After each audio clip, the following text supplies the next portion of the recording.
शिक्षा की ज्योति जगाने वाले हमारे सभी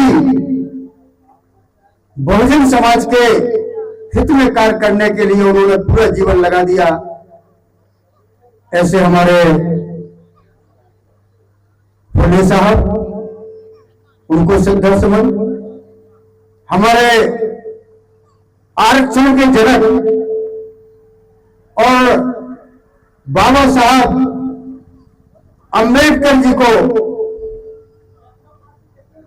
जिन्होंने विदेश अपने कोष से भिजवाया और उन्होंने सबसे पहले आरक्षण की व्यवस्था बहुजन के लिए की। ऐसे हमारे कुर्मी समाज में जन्मे हुए शाहू जी महाराज को श्रद्धासुमन। हमारे जिन्होंने पूरे दलित पिछड़ों को मानवता की जिंदगी दी है, ऐसे हमारे डॉक्टर भीमराव अंबेडकर जी को श्रद्धासुमन। हमारे पूरे सोती हुई समाज को जिन्होंने जगाने का काम किया, ऐसे हमारे माननीय काशीराम जी को श्रद्धासुमन। और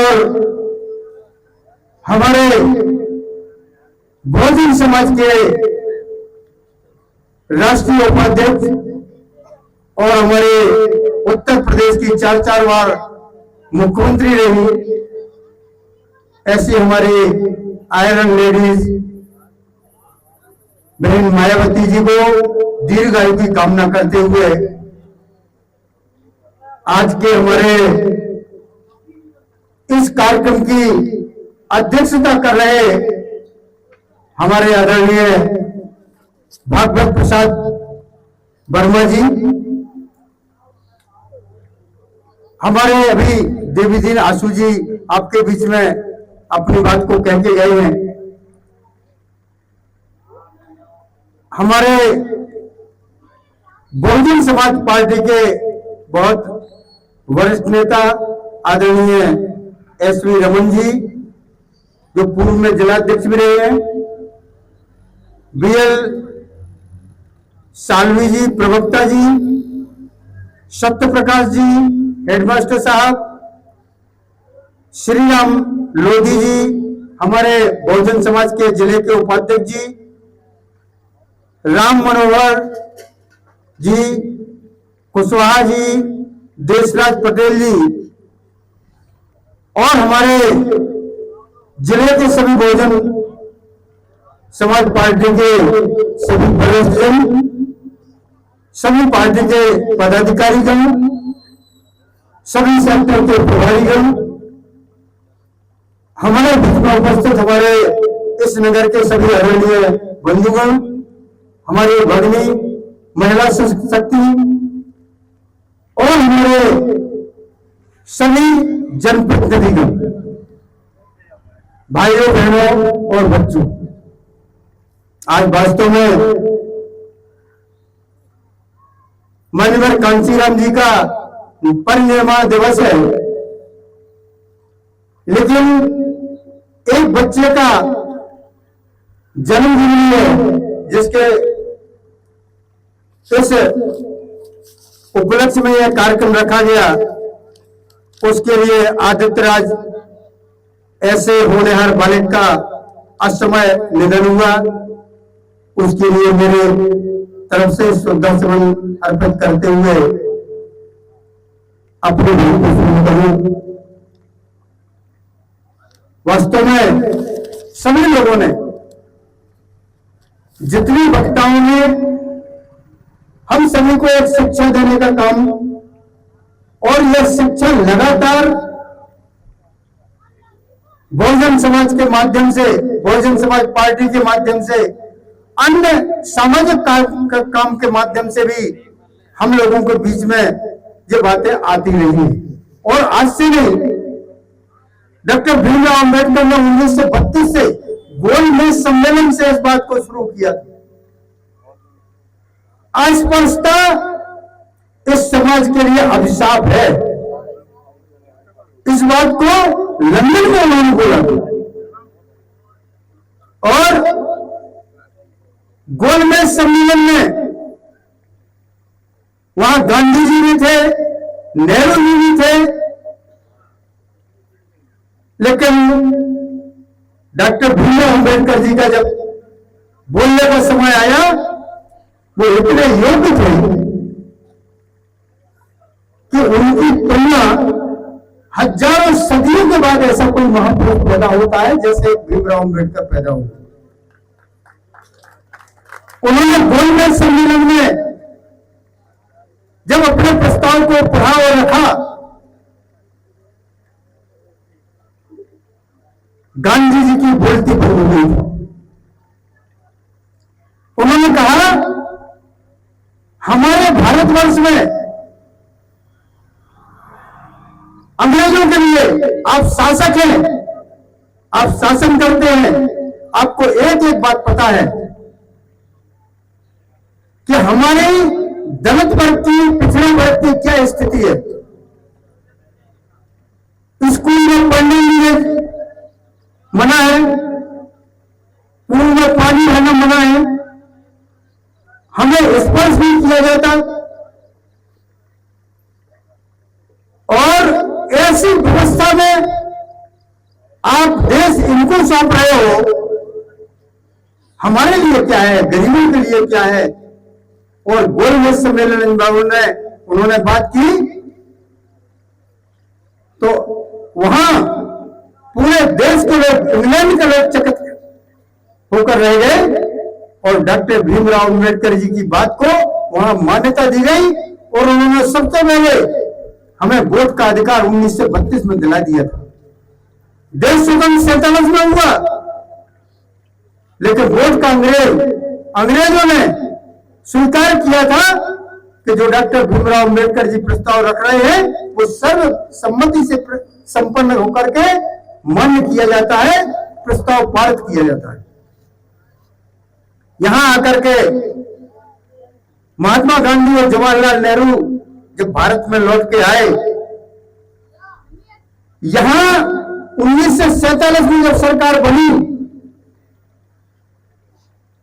तो डॉक्टर भीमराव अंबेडकर कांग्रेस के सदस्य नहीं थे,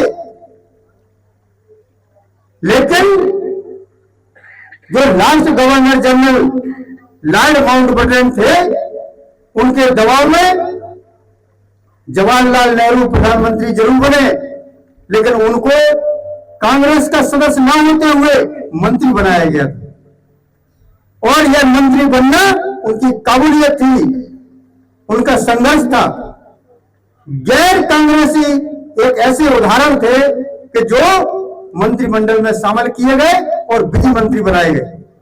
विधि मंत्री बनने के साथ साथ उनको संविधान लिखने का, जो संविधान समिति का अध्यक्ष बनाया गया। संविधान सभा की अध्यक्ष मैं इसलिए बता रहा हूं कि हमारे दलित के लिए बात करने वाले तो बहुत लंबे समय से पैदा हुए, चाहे वो आर्य समाज के संस्थापक हमारे दयानंद सरस्वती जी हों, राम मनोहर मोहनदास जी हों, या ऐसे हजारों समाज सुधारक हुए हैं कि जिन्होंने समाज की सुधारने की बात की है, समता की बात की है, समानता की बात की है, लेकिन शासन का अधिकार कभी प्राप्त नहीं हुआ। राजाओं की तरफ से कानूनी अधिकार कभी नहीं मिला। यह पहली बार हुआ है कि डॉक्टर भीमराव अंबेडकर जी ने आपको कानूनी का अधिकार, सरकार का अधिकार, कानून का अधिकार, न्याय की उसके संविधान में लिख करके हम आपको दिया है। यह सबसे बड़ी ताकत है और इस ताकत को समझना होगा।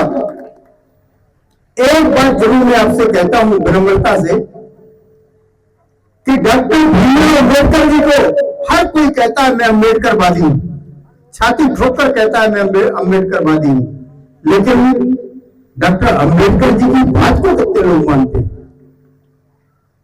हाथ उठाए, कितने लोग मानते हैं अम्बेडकर जी की बात? लेकिन इस बात को जरूर आप मानते होंगे, लेकिन डॉक्टर भीमराव अम्बेडकर जी ने बड़ी करुणा से इस बात को कहा था कि अपने जीवन में कभी भी कांग्रेस के 5 रुपए के भी सदस्य मत बनना। आप माने क्या? आपने हाथ जरूर उठाया कि हम अम्बेडकरवादी हैं, लेकिन कांग्रेस को वोट देने के लिए अभी कोई दलित ना पिछड़ा कोई नहीं मानता है। और कहते हैं कि कांग्रेस ने हमको सब कुछ दिया। अरे कांग्रेस ने नहीं दिया, कांग्रेस ने तो आपको गुमराह किया है, आपको इस आडंबर में फंसा करके। इसी बात को डॉक्टर भीमराव अम्बेडकर जी ने उस समय बोला था। मैं अधिक विस्तार में ना जाते हुए एक बात जरूर आप लोगों से कहूंगा कि आप लोग, महात्मा गौतम बुद्ध जी ने एक बात कही है कि किसी की किताब में लिखी है वो मत मानो, किसी हमारे महापुरुष ने कहा है मत मानो, किसी हमारी परंपरा चली जा रही है, बुजुर्ग ऐसा करते हैं तो हम भी ऐसा करेंगे, ऐसा मत मानो। जो अपने विवेक में आवे उसको मानो। अगर वैसे ही मानना है तो तुम क्या हो? फिर तुम क्या हो? अगर उसी परंपरा के ढर्रे पर चलना है कि हमारे बाबा कहते थे कि देवी पत्थर की देवी है, इसको मानो ये तुम्हें कुछ देगी। अरे वैज्ञानिक बनो, निर्जीव कभी जीव नहीं होता, ये काट सकते हैं। लिखो, समझो इस बात को, वैज्ञानिक बनो, निर्जीव कभी जीव नहीं होता। दूसरी बात, हमें जिसने बनाया वो हमसे बड़ा है, लेकिन हमारे द्वारा जो निर्मित है वो हमसे सब छोटा है। चाहे वो ज्ञान हो, विज्ञान हो, आध्यात्म हो, जो किसके द्वारा निर्मित है? मनुष्य की बुद्धि के द्वारा निर्मित है, मनुष्य द्वारा है। चाहे मंदिर हो, मूर्ति हो, किसके द्वारा बनाई? हमारे द्वारा। हमसे जो द्वारा बनाई हुई चीज है वो हमसे सब छोटी है, इसलिए उसको न पूजना है, न वो तुम्हें कुछ दे सकती है। ये ध्यान रखो महिलाओं, इसको यह बड़ा रहस्य जन्म से डरवा दिया जाता है। जो देवी है, जो फलाना है, जो देवता है, उसी भय का, देवी देवता का भय आपके जो संस्कार में भरा है, इसको मिटाने का काम, इसको सबसे पहले डॉक्टर भीमराव अम्बेडकर जी ने कहा था कि मैं हिंदू धर्म में पैदा जरूर हुआ हूं, लेकिन मरूंगा नहीं।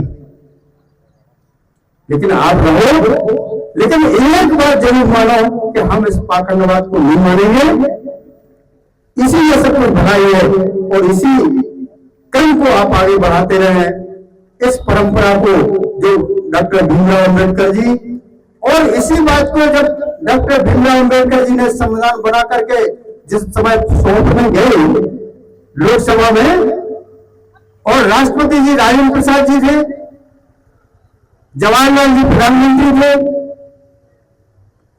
और उनके मंत्रिमंडल के सदस्य थे वरिष्ठजन, जब उन्होंने संविधान को सौंपा, सौंपते समय उनके आंखों में आंसू आ गए।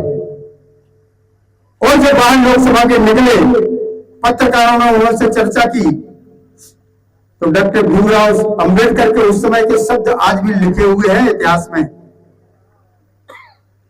डॉक्टर भीमराव अम्बेडकर से जिसे पत्रकारों ने पूछा कि आपने संविधान का निर्माण किया है, दलित के लिए, पिछड़ों के लिए आपने जो व्यवस्था दी है उससे आप खुश हैं? तो उन्होंने कहा मैं खुश नहीं हूं। संविधान ने व्यवस्था जरूर दी है, लेकिन जिस हाथों में मैंने संविधान को सौंपा है, मुझे भरोसा नहीं कि वो लागू करेंगे या नहीं करेंगे। आज वही दुर्गति हुई। अगर हमारे मानवर कांशीराम जी 1984 में इस बहुजन समाज का गठन नहीं करते, इस जन जागृति को जागृत नहीं करते, तो डॉक्टर भीमराव का अम्बेडकर जी का नाम शासन ने भुलवा दिया। धीरे धीरे, और यही काम जो बार बार करते हैं जिस समाज के लोग जो बुद्धि से अपन लोगों से बहुत ज्यादा बुद्धिमान है, वो हर चीज लिखते हैं, तो लोगों को लिखते हैं, जो वास्तविक इतिहास है उसको मिटाने का प्रयास करते हैं, वो अपना झूठा इतिहास खड़ा कर देते हैं। ऐसा ही हजारों साल से हो रहा है। इसीलिए आप अपने विचार से, अपने विवेक से काम करिए। बहुजन समाज का कारवा कभी रुक ना पाए, यह आगे चले और सत्ता आपके हाथ में हो, यह माननीय कांशीराम जी ने कहा है। अभी सभी ने अपनी अपनी बात को रखा है। दीना भाना जो एक व्यक्ति थे, जो कहानी बीच में सुनाई हुई है, वास्तव में यह यथार्थ है कि माननीय कांशीराम जी के एक बहुत बड़े DRDO कंपनी है, अनुसंधान केंद्र है, उसमें वो वैज्ञानिक थे। माननीय कांशीराम जी अधिकारी थे, और दीना भाना एक चपरासी, वो चपरासी और छोटे छोटे कर्मचारियों का एक संघ बना करके उन्होंने माननीय भीमराव अंबेडकर जी के जन्मदिन पर 14 अप्रैल छुट्टी नहीं होती थी, तो उन्होंने आंदोलन करवा दिया वहां कंपनी में, और कंपनी में ताला लगा दिया कि जब तक आप 14 अप्रैल की छुट्टी स्वीकृत नहीं करेंगे, हम कंपनी नहीं चलाएंगे, ना हम काम करेंगे। तो कर्मचारियों ने, मजदूरों और चपरासी वगैरह सब इकट्ठे हो गए, वो अपने लोग ज्यादा थे। तो वो अधिकारी जो आया MD, उसने सबको एक एक करके बुलाया और उसने दबाव डाला कि जिसको काम छुट्टी चाहिए कि तो नौकरी चाहिए। तो वो एक तरफ से बोलते गए, तो सब बेचारे गरीब लोग थे, तो सबने कहा साहब हमें नौकरी चाहिए, हमें छुट्टी से मतलब नहीं है। वो तो दीना भाना हमसे बोल रहे हैं ऐसा, इसलिए हम उनके साथ थे। तो सबने मना कर दिया कि हमें तो सब नौकरी चाहिए, एक तरफ से वो तो उनके आदेश करते रहे। एक नौजवान लड़का, वो उसने कहा कि नहीं मुझे छुट्टी नहीं चाहिए, मुझे छुट्टी नहीं चाहिए और नौकरी नहीं चाहिए। और यही बात दीना भाना जी ने कहा कि साहब मुझे छुट्टी नहीं चाहिए और नौकरी नहीं चाहिए, ना मैं आप छुट्टी मेरी नौकरी ले सकते हैं और ना मुझे छुट्टी से मना कर सकते। इस बात को लेकर के जब कांशीराम बगल में MD के पास बैठे थे, बात समाप्त तो वहां MD चले गए। कांशीराम जी ने उस व्यक्ति को बुलवाया शाम को कि भाई तुम क्यों ऐसे आगे पड़े हो, क्यों परेशान हो रहे हो, तुम दूसरों के भी नुकसान कर रहे हो। तो उन्होंने कहा साहब डॉक्टर भीमराव अम्बेडकर जी ऐसे व्यक्ति नहीं थे, आपने उनको पढ़ा नहीं है, आपने जाना नहीं है, समझा नहीं है, इसलिए आप बोल रहे हो। उन्होंने कहा भाई मैं तो नहीं जानता। तो उस समय तक क्योंकि पढ़ने में तो बहुत योग्य थे कांशीराम जी, उस समय तक उन्होंने ज्यादा पढ़ा नहीं था, पढ़ते पढ़ते सीधे वैज्ञानिक बन गए। तो उन्होंने कहा भाई है क्या इनका इतिहास। तो उन्होंने एक पुस्तक लिखी डॉक्टर भीमराव अम्बेडकर जी ने, जाति भेद का बीज नाश। तो उन्होंने दीना भाना ने वो पुस्तक दी और बोले साहब इसको पढ़ो आप। उन्होंने वो रात भर पढ़ी। उन्होंने माननीय कांशीराम जी ने लिखा अपनी पुस्तक में कि मैंने 4 बार उस पुस्तक को रात भर सोया नहीं, 4 बार मैंने लगातार पढ़ी, जाति भेद का बीज नाश।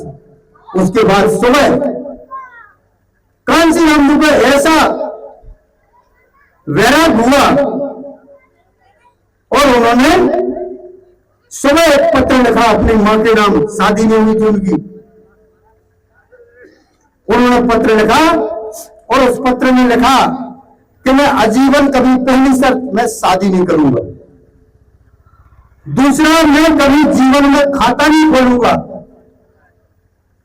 तीसरा मैं घर वापस नहीं जाऊंगा, चौथा, मैं आजीवन इस समाज को जागृत करूंगा जो सोया हुआ है। और वास्तव में माननीय कांशीराम जी ने सोए हुए समाज को जागृत किया है और जगाया है। तो आज आप लोगों से भी मेरा आग्रह है कि सभी अपनी अपनी बात कहते हैं और चले जाते हैं, शाम को आप भी सो जाते हैं, सुबह खत्म हो जाती है, बात भूल जाते हैं। लेकिन एक बात अवश्य याद रखो कि हमारा कोई दूसरा उद्धार करने वाला नहीं है। हमारा उद्धार करेंगे तो हम आप एक दूसरे के साथ संगठित रह के करेंगे। हमें संगठित रहना है, शिक्षित रहना, बनना है। ये बातें बहुत आम है लेकिन बहुत महत्वपूर्ण है। तो इन सब बातों को यहां आप लोगों ने मुझे बुलाया और वास्तव में माननीय कांशीराम जी के परिनिर्वाण दिवस पर मुझे भी हर्ष होता है। मैं बहुजन में बहुत ज्यादा दिन से नहीं हूं, अभी मेरा साल नहीं हुआ है। मैं भारतीय जनता पार्टी में 40 साल से ज्यादा काम किया है, लेकिन मैं बचपन से हमारे ऐसे पिताजी, हमारे सब परिवार ऐसा रहा, जो संस्कार ऐसे रहे कि मैं हमेशा दलित पिछड़े के लिए संघर्ष करता रहा और हमेशा जब तक जीवन है, जब तक किसी में संघर्ष करता रहूंगा। किसी सभी लोग, लेकिन एक बात अवश्य आप समझिए कि वोट का अधिकार आपका है। अपने को मान करके अपने लोगों को जिताएं और इसमें जब तक आप सत्ता में हिस्सेदारी आप हासिल नहीं करेंगे, आप कुछ नहीं बन पाएंगे। लेकिन ये तय है कि आप यह कारवा लगातार बढ़ता रहेगा, सत्ता आपके हाथ में होगी। ये भी है। मैं एक बार पुनः सभी का अभिवादन करते हुए, हमारे अध्यक्ष जी हमारे बहुत सौम्य, सरल और अच्छे व्यक्ति है, इन्होंने मुझे यहां बुलाया, उसके लिए मैं उनका हमेशा आभारी रहूंगा। बहुत बहुत धन्यवाद। जय हिंद, जय भारत।